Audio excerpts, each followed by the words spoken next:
Good morning, good afternoon, and good evening, friends. In this episode, let's continue to solve the book illustrations that's coming in there, and we will go a bit faster because we have to cover a lot many topics over the next 6 to 7 months' time, where the target is to complete the entire 11th standard and 12th standard accountancy books, and so that the students are ready for the next academic year final examinations. Okay, I am in page 73 illustration 11 and accountancy volume 1 book. Let's try continue to solve this problem. And the first journal entry is purchase goods from YN company on credit. So we know that purchase account debit, and credit will be YN company, YN company limited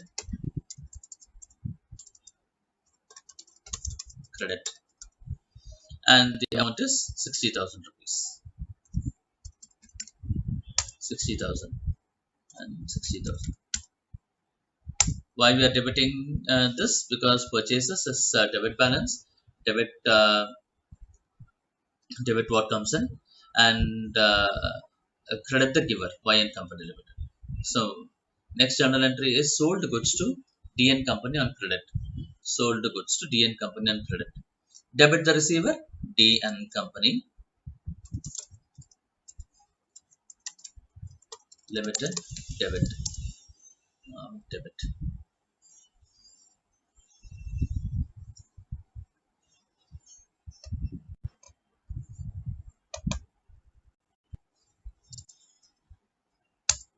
And sales account credit. Amount is 8,000. 8,000. Next third journal entry is paid YN company through bank in full settlement 58 rupees. Here the students have to watch that purchase goods from YN company was for 60,000, but the payment is 58,000 and it says towards full settlement. So there is a difference of 2,000 rupees. The students have to understand this 2,000 rupees is discount received from the supplier. So the journal entry will be debit the receiver, in this case Y and company limited account debit, and YN company is paid in full to full settlement. So YN company should be debited with 60,000 rupees so that the full amount is paid to them. Full amount is paid to them. Midway. Yes. Then, but from bank account credit is only 58,000 rupees. 58,000 rupees. So there's a difference of 2,000 rupees that's coming in. That is discount received. Some as we progress, some of the statements, some of the transactions will be hidden. We have to identify the hidden transactions and then process journal entries for them as well. Here it is mentioned one more time, 58,000 is towards purchase of entire goods from YN company and paid YN company in full settlement 58,000 rupees. So it means that there is a difference of 2,000 that has to be taken as income as discount received. DN company, fourth entry. DN company accepted a bill drawn by Prakatish for 8,000 rupees. So there is a new entry, new terminology that's coming here. Bill drawn by Prakatish. Here the first entry is DN company limited debit, sales account credit. It means that we have to receive 8,000 rupees from DN company limited. Now DN company has accepted a bill drawn. It means that we have to bring in bills receivable account debit. The outstanding amount is converted as an bills receivable. So credit will be DN company limited credit 8,000 rupees and 8,000 rupees. You can see here DN company is settled now, and there is a new terminology coming in as bills receivable. It is still an outstanding from DN Company Limited, but not in the form of goods, but in the form of a pro note or a promissory note to pay after a particular point of time, etc. That's called bills receivable. So DN Company accepted a bill drawn by Pragadesh for 8,000 rupees. Then next entry, sold goods to L and Company on credit. Again, L and Company Limited debit, sales account credit. Amount is 20,000. Next journal entry is sold goods to M on credit. Again same, M account debit to sales account credit. This is for 40,000 rupees.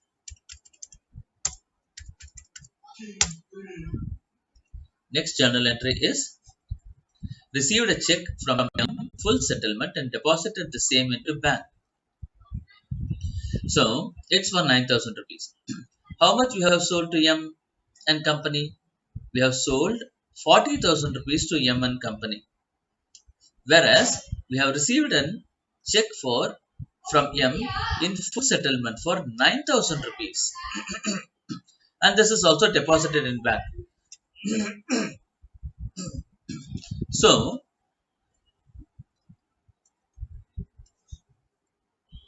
bank, let's see, bank account debit, because the check is deposited into bank account debit for 9,000 rupees, and it says that M and Company M account is fully settled, and fully settled for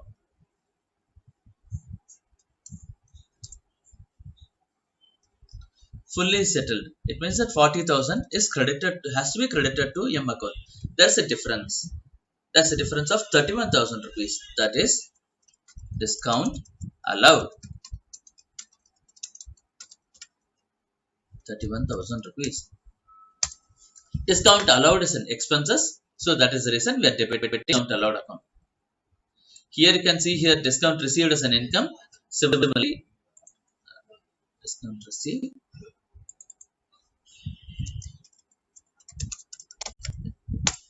Here we have received discount received. Similarly, discount allowed is an expense, 31,000 rupees that we are debiting as per the nominal account rule. Debit all expenses and losses, 31,000 rupees. Goods returned to Y and Company. Sold purchased goods from Y and Company, 60,000 rupees. Now we are returning 4,000 rupees worth of goods to Y and Company. So Y and Company Limited debit the receiver 4,000 rupees. Then purchase return account credit. You can see here when we purchase the goods from Y and Company, you can see here Y and Company Limited account was debited, and here purchase account was debited and Y and Company was credited. So when we return the goods, the reversal entry has to be processed. That's the reason we have processed Y and Company Limited debit 4,000 and purchase return account credit 4,000.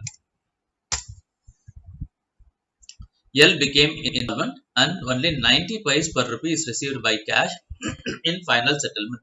How much we have sold to L? L we have sold 20,000 rupees. So let's make some calculation here.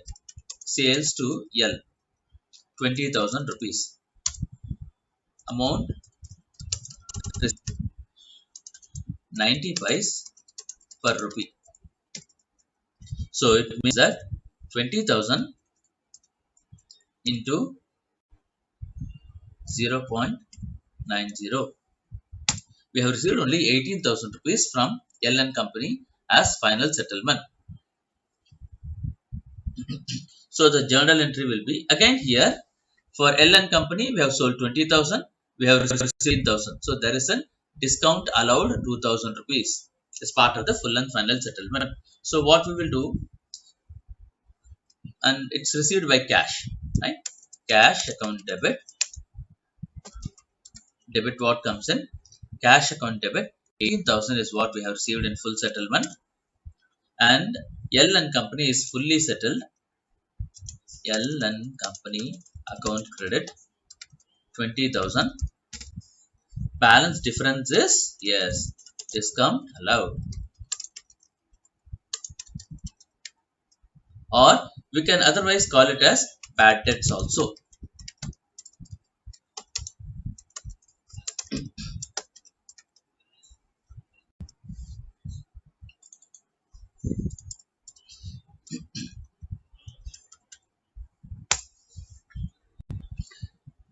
Then last entry is goods returned by M.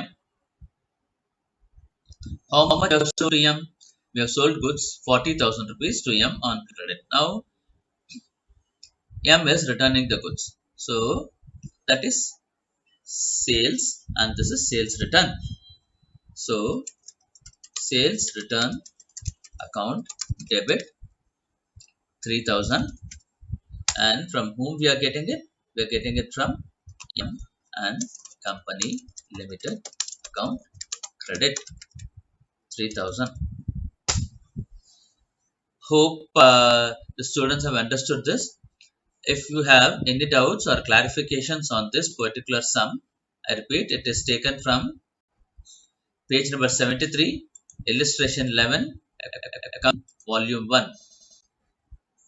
If you have any doubts or clarifications on this particular problem, please put it in the comments column, and also subscribe to the channel and start commenting so that I can make it more professional and more robust. Thank you friends. Let's meet in the next episode.